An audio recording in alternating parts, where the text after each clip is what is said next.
1107 by Representative Lindstedt, also Senator Bridges, concerning judicial review of a local land use decision.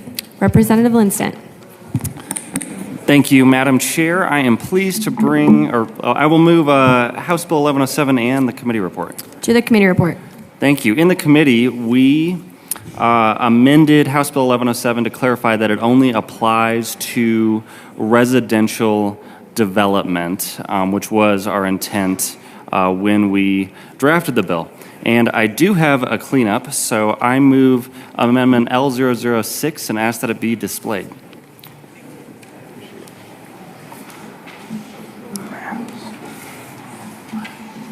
That has been moved and properly displayed. Representative Lindstedt. L006 simply clarifies that the entire bill is residential oriented. We missed a section in our amendment in committee, and then it sets a minimum density floor so that the land included in these appeals is parceled out. This amendment moves some stakeholders. It does not get everyone happy with the bill, admittedly, but it is a really, really hard-fought attempt at a compromise. But the amendment definitely maintains the intent of the bill, which is to protect our city councils and communities when they approve housing developments, which I personally believe they don't do enough. So I ask for an aye vote on Amendment L006. Any further? Representative Wilson. Thank you, Madam Chair. Just a question about the amendment. I just want to clarify, and I did bring this up in committee. Does this amendment and does the bill still include infrastructure projects dealing with development? Representative Lindstedt. Yes. Thank you, Madam Chair. Yes, this amendment does include all aspects of residential development. So sewer, electric, water lines, whatever you need to build housing, it includes. But it is a housing bill. Representative Wilson. Thank you for the clarification. I ask for an aye vote on this amendment.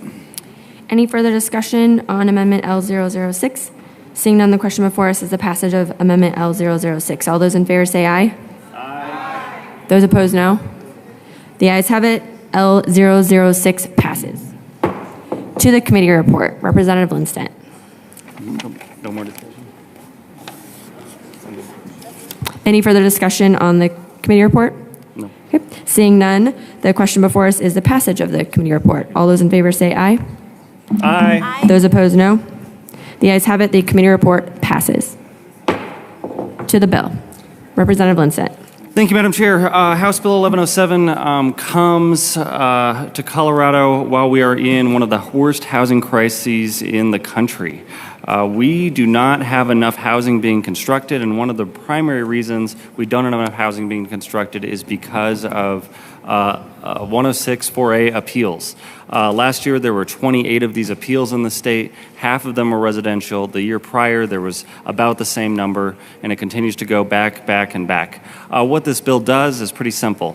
It tells folks that file one of these appeals that you should have some skin in the game. If you're going to slow down a housing development, you're going to slow down an affordable housing development, come into your neighborhood, come into your community, you should have some skin in the game when it comes to legal fees. You shouldn't be able to file these appeals, walk away, and shut down or slow down the creation of housing in our communities.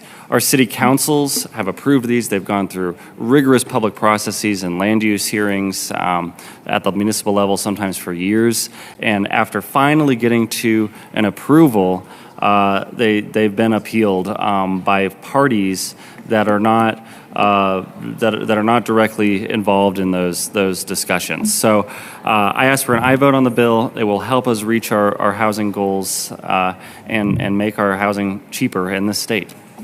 Representative Byrd. Thank you, Madam Chair. Members, I'm in strong support of this bill and pleased to join my colleague, good colleague from Broomfield. I think most of you know that I formerly served, or I did serve previous to my service here in the legislature, on my city council in Westminster. And I will say that our land use decisions were some of the most difficult decisions that we had to deal with during my time on council.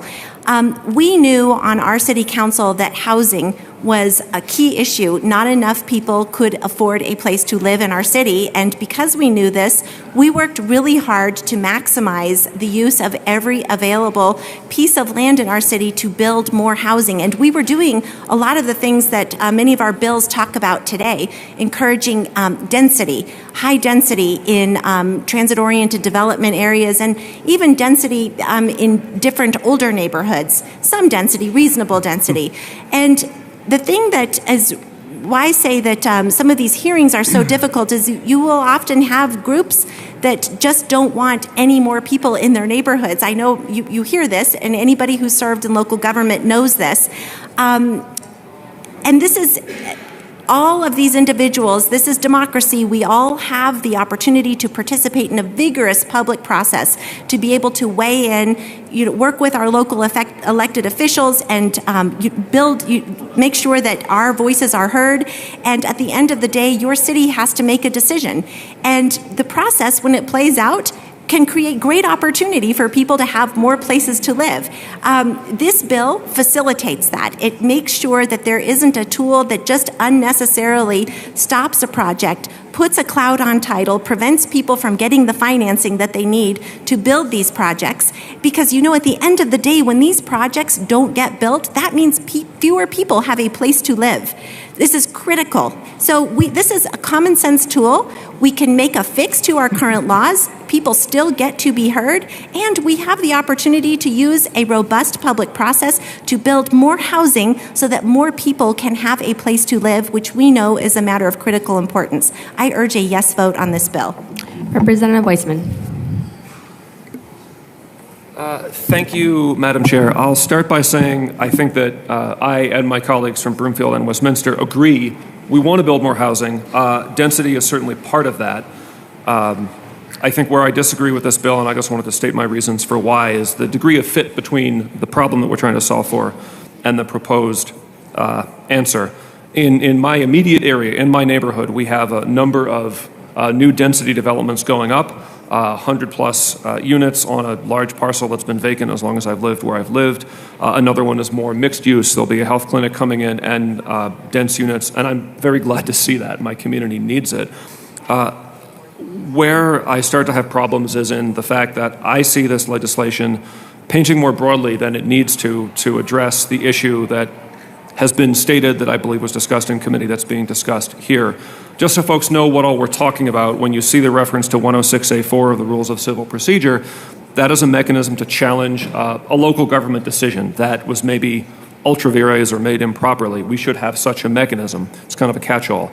Article 51.5 of Title 13 that we're into here is just some statutory framework that wraps around that. So they run together, so that's why we're here talking about this. The general way that we do civil litigation in this country, it's called the American rule. Each side pays your own way, win or lose. We actually already have provisions on the books in Colorado that depart from the American rule to the extent that they shift fees against parties who are found by a court to have brought an action for delay, vexatiously, frivolously, in bad faith. Frankly, I'm okay with that because as an attorney and an officer of the court, I don't want to see the law used that way. The problem is, even as amended, I do appreciate the earnest amendments in committee and some more here. I see this going farther than that. Yes, local government land use decisions can get contentious. I appreciate any of our colleagues who serve in local government. Again, the question is the degree of fit. We are proposing here to fee shift against somebody, frankly, simply because they lose. Not because they were in bad faith, not because there was a finding that an action came for delay, simply because they lost. Imagine if that rule were to sort of creep throughout the law, the problems that we would have. The law is an adversarial process. Once in a while, something can get resolved through mediation, voluntary arbitration, whatever. Those are good outcomes, but often we have a winner and a loser. If you lose, it doesn't mean that you were in bad faith. It doesn't mean that you didn't have earnest arguments.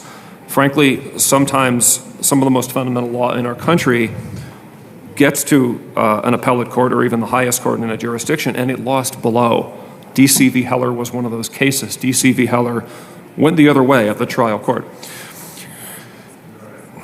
So I think we need to be careful when we start shifting fees against parties simply because a judge said the other side has 51% and you have 49. The other problem that I see in the legislation is on the introduced lines 10 to 12, that we set up this rule about fee shifting, and then we say it does not apply to an action for judicial review brought by the land use applicant, essentially the developer. If we're going to have such a rule, I think the door should swing both ways. What we have here is a one-way hinge that sets up a potentially hurtful disincentive to people who might want to have their claims vindicated in court, and then says, oh, but it doesn't apply the other way. So that's a second and frankly pretty fundamental problem that I have with the legislation, even as amended. For those reasons, I'm not going to be able to support today or on third reading. I'm not moving amendments at this point. I did want to state my concerns. For the record, again, I think there's a lot of agreement here about the need to build more housing and the role of density in that, of course, consistent with building codes and so forth. I favor density, and there's other legislation around here, I think, working on that. I know the Housing Committee had some the other day. For me, this bill goes too far, and I ask folks to please think about this. Thank you. Minority Leader Pugliese. Thank you, Madam Chair. Thank you to the bill sponsors for bringing this. And while I respectfully disagree with my colleague from Aurora, just based on my own experience, I do appreciate his perspective because I think it's valid. So I was a county commissioner for 8 years, and then I am now a county attorney and a land use attorney and a 1041 attorney for small rural counties. So I just want to talk through just really quickly how the process works. A developer goes to our planning department. They work for months, even years, on a plan that is consistent with our local government regulations. It is a very rigorous process. Environmental reports happen. Those things take time and money to get through. Then finally, months or years later, it finally gets before the county commissioners, a local municipality, for public discussion. The public is open and has every ability to come up and talk about why they don't like a development. We hear that all the time. We have packed rooms. And then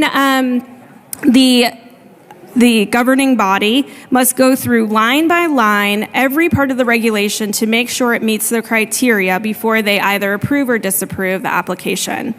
At that point, let's say they approve it and then they get sued.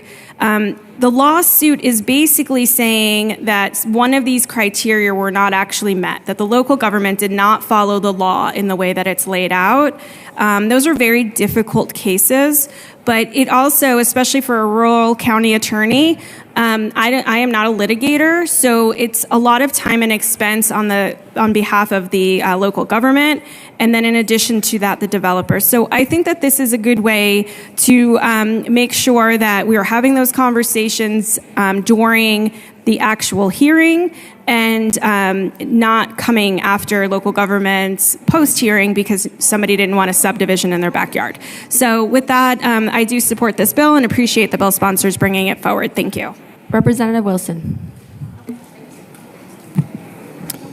Thank you, Madam Chair. Myself, coming from local government, I strongly support this bill. I've actually been in this scenario where we had a vital, and that's why I asked about infrastructure. We had a vital water project that served 5,000 people, and we had a group about 30 people that wanted to file a suit against it. Their reasoning was that their interpretation of one of the reports in the study was not the same, did not match the experts' opinion of the study. So over $200,000 of tax dollars later, the project had been held up for 2 years on top of that.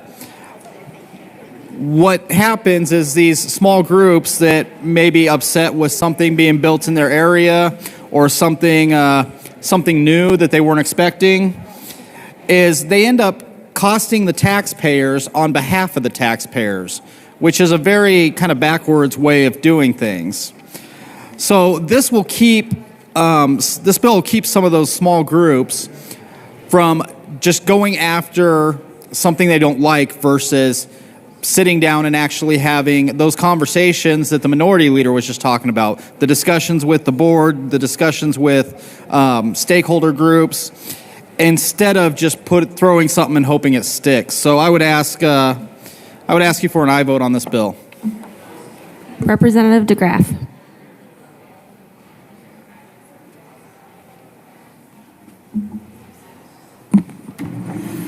Thank you. I'm in just this weird out-of-body situation where I'm disagreeing with my party on this and agreeing with my colleague from Boulder. So, but just wanted to a couple of things on this. The government that is best is that which governs least, or some paraphrase of that. And I don't think slowing down government is ever necessarily a bad thing. Yes, I want government to run efficiently when government is doing the right thing. But the chances of that government of just doing the right thing objectively and having the best of intentions, I think, is historically low. So I don't like I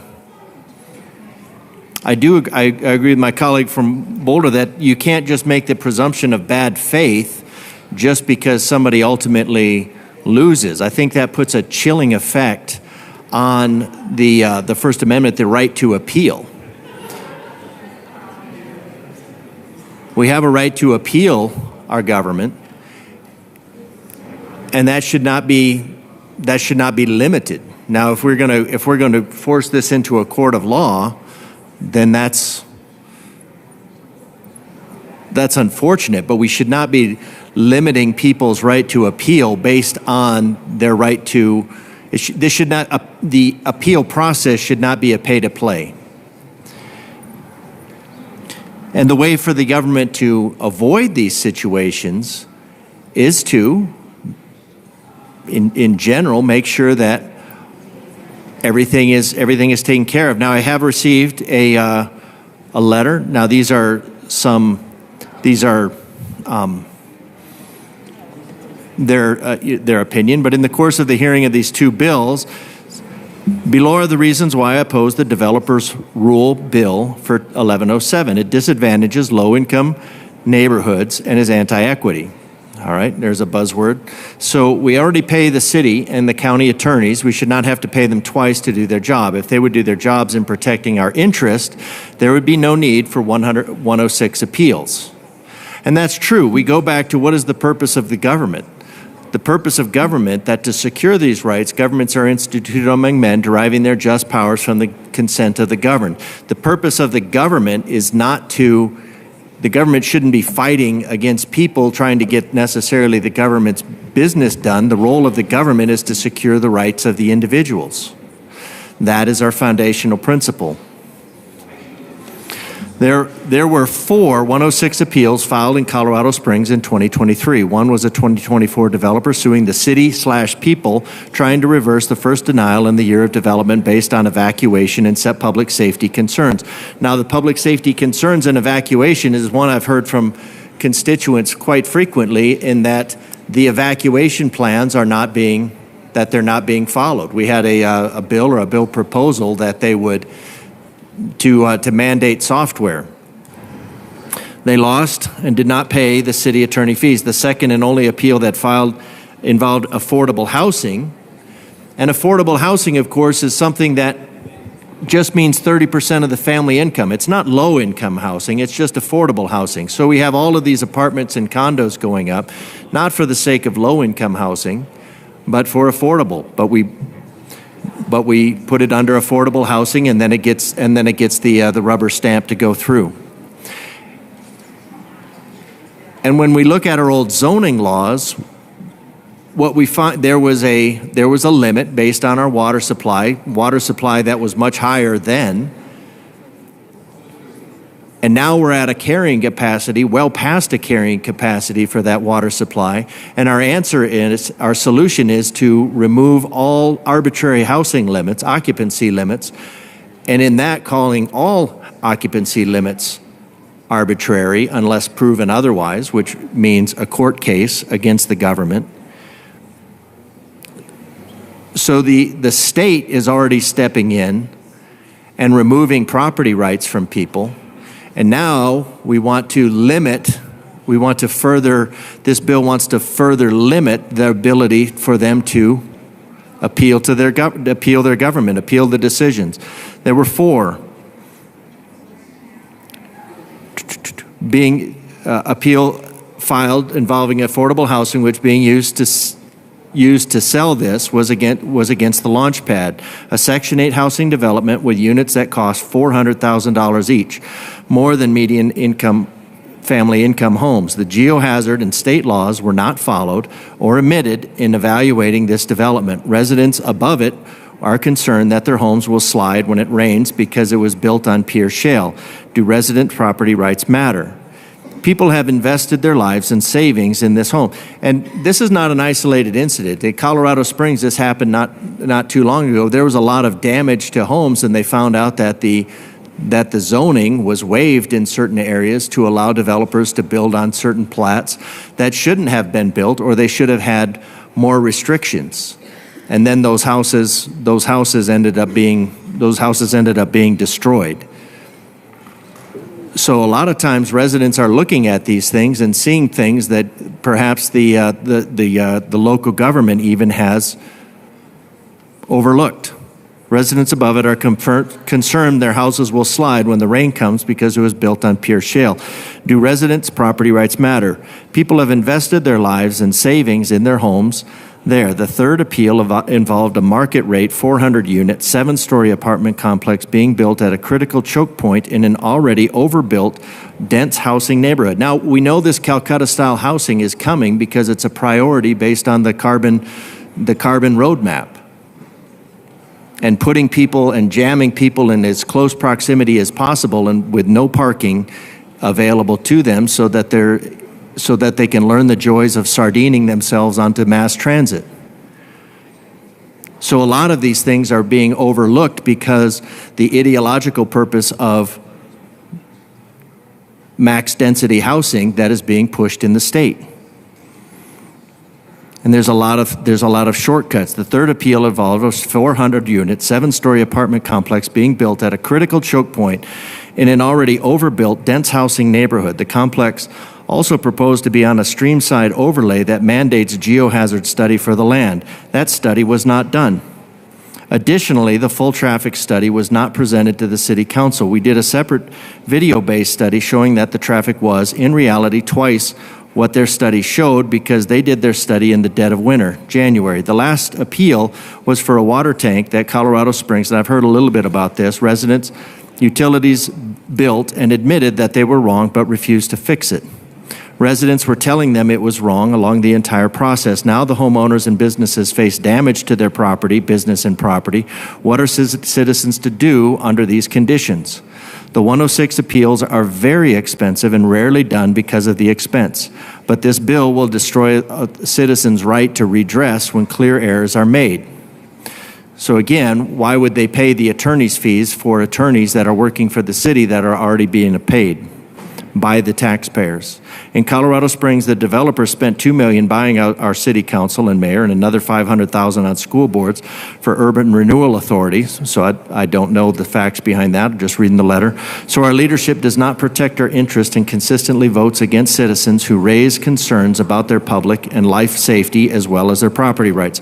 Colorado Springs is the largest WI in the state and faces serious concerns about evacuation. Our fire leadership has edited our code to be among the most lax in the state, adding exceptions to approved developments on single egress roads in spite of showing that they're already trapped today. In 2022, there were 5 106 appeals were filed statewide. 3 of those were won by the citizens, which is evidence for the need, as there were clearly something the leadership was doing wrong. 1 was dismissed and 1 was lost. Last, in 2023, our leadership amidst uproar passed Real Tool COS, which dramatically restricted our rights to know of developments, many which can be administratively approved, and required onerous conditions for citizens to appeal, even for a public meeting. Under these oppressive, abusive conditions, the courts are the only chance the citizens have to stop dangerous developments and threaten public safety.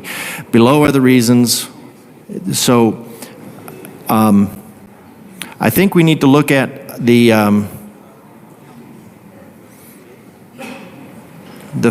purpose of government is to protect the rights of citizens, is to secure these rights, not to make government work better. The First Amendment to the Constitution reads, Congress shall make no law abridging the right of the people to petition the government to redress grievances. This is the same amendment that ensures our freedom of religion, speech, press, and peaceably assembly. It was considered so core to our liberty that the framers of the Constitution put our right to petition the government on equal footing with religion, speech, and the press. So perhaps instead of making this a litigious process, this 106, this costly process, maybe we need to look at making this appeal process, making this petition process more streamlined and easier and less expensive. Certainly more common, but we have a process that has been created by the government to limit the amount of appeals that pushes us into a high cost, and now this high cost we want to eliminate and push back on the citizens. So although our taxes are already paid, again, to the city county attorneys to represent government interests, to pay the government twice for them to oppose our right to petition the government imposes an arbitrary and capricious penalty designed to solely limit our ability to exercise our constitutional right for government accountability. Can you imagine a law charging citizens legal fees to speak their minds, to attend religious service or their conscience, or to publish a newspaper? So I think we do have a problem because we have a government that is unresponsive to the people and securing the rights. We have a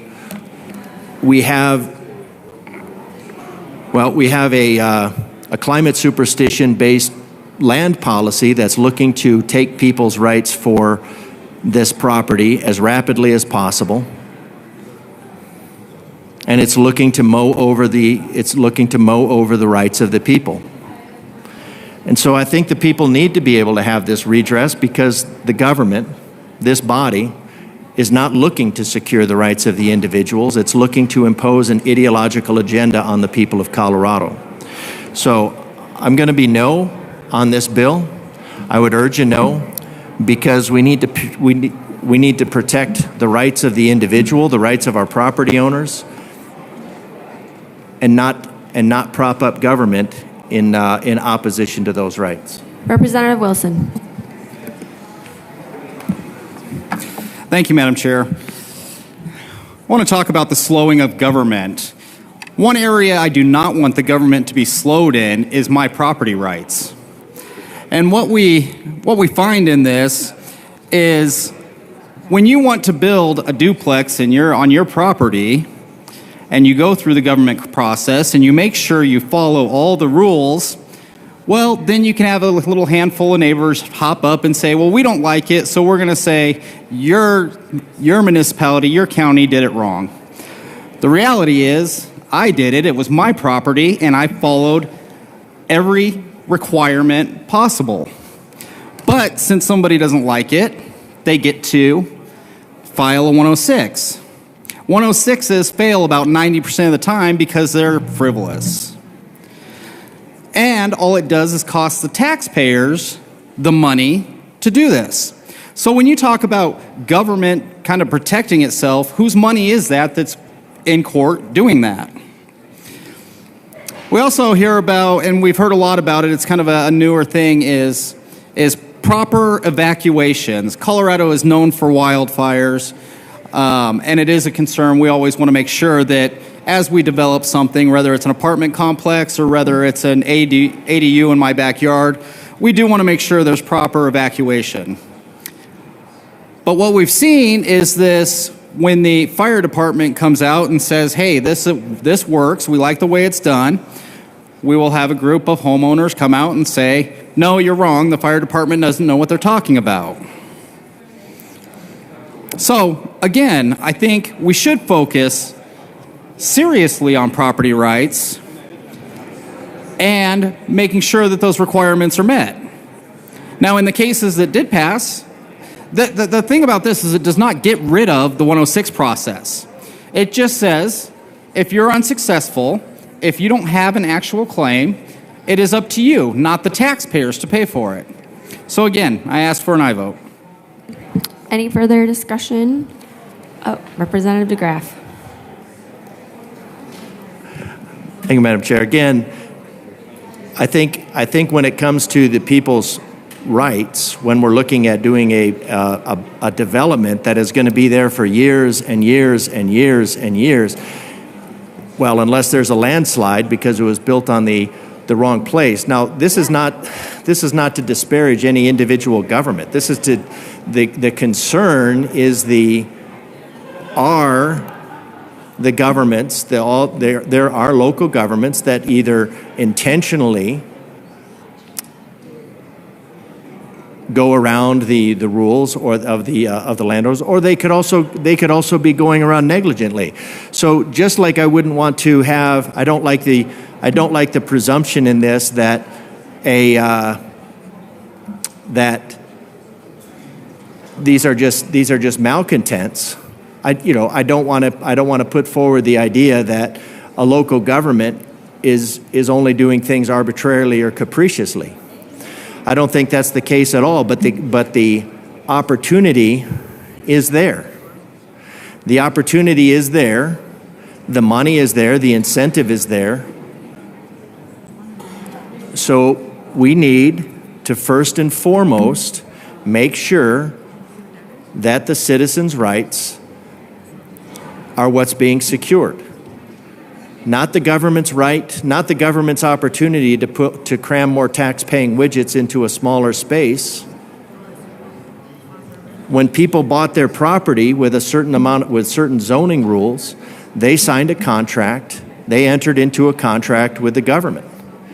Now for the government to go back on that contract, it's just like a matter of any other contract law. The government doesn't just get to go and say, well, we have needs. We have needs for this land. We have needs to impose on your rights.